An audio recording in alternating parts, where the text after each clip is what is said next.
it's my opinion that Tanner's painting, The Banjo Lesson from 1893, is the first significant work of African American art.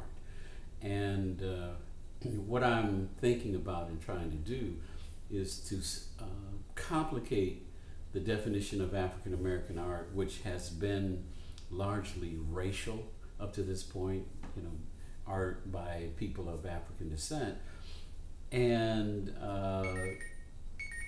sorry, you can't, I don't think you can effectively categorize and analyze African American art racially, because people do so many different things. But using that idea, this is not to denigrate Duncanson or Tanner, Bannister or Edmonia Lewis and other 19th century African American artists, but I think Tanner's work begins to represent an African American viewpoint.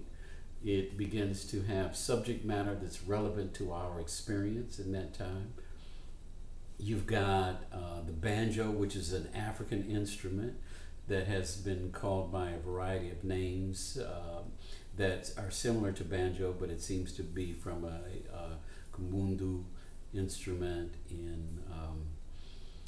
from the Congo, and it's a gourd with strings on it, and you know, it evolved to that present form at that time, but it had been demeaned through minstrelsy.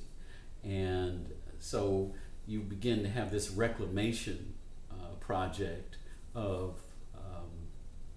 our cultural song, which begins to be the theme in the piano lesson, the play, where you're dealing with culture as represented by music, or this piano with the African carvings on it, you know, and it begins to be some kind of a cultural patrimony.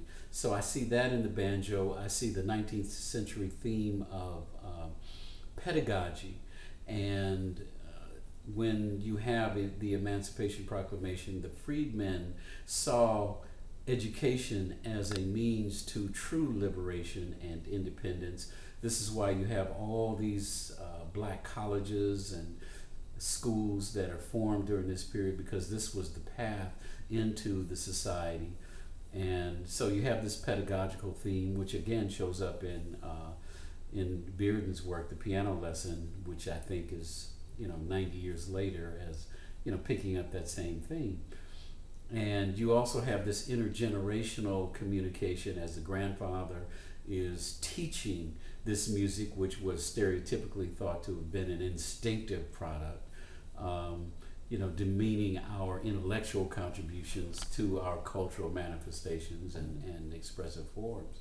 And so all of this is going on in this wonderful painting that is painted in kind of an impressionist and post-impressionist style that shows subtleties in light coming from the fireplace versus that coming from the window. But you have these symbols, these gestures, these references, and also you have the symbolic, protection of the young man who is encircled by the grandfather's legs and the banjo. So he's within this protective circle. So all these suggestions are there. They're central to the work, whereas in American genre painting, blacks and women had been marginalized in the work, often in the corners looking up at whites or outside of the action. So all of these things that were part of the iconography of American painting, and the misrepresentation and the derogatory representations of African Americans were confronted in some very subtle ways in this work. And I just find it to be a wonderful, important work that's now in the collection of the Hampton University Museum in Hampton, Virginia.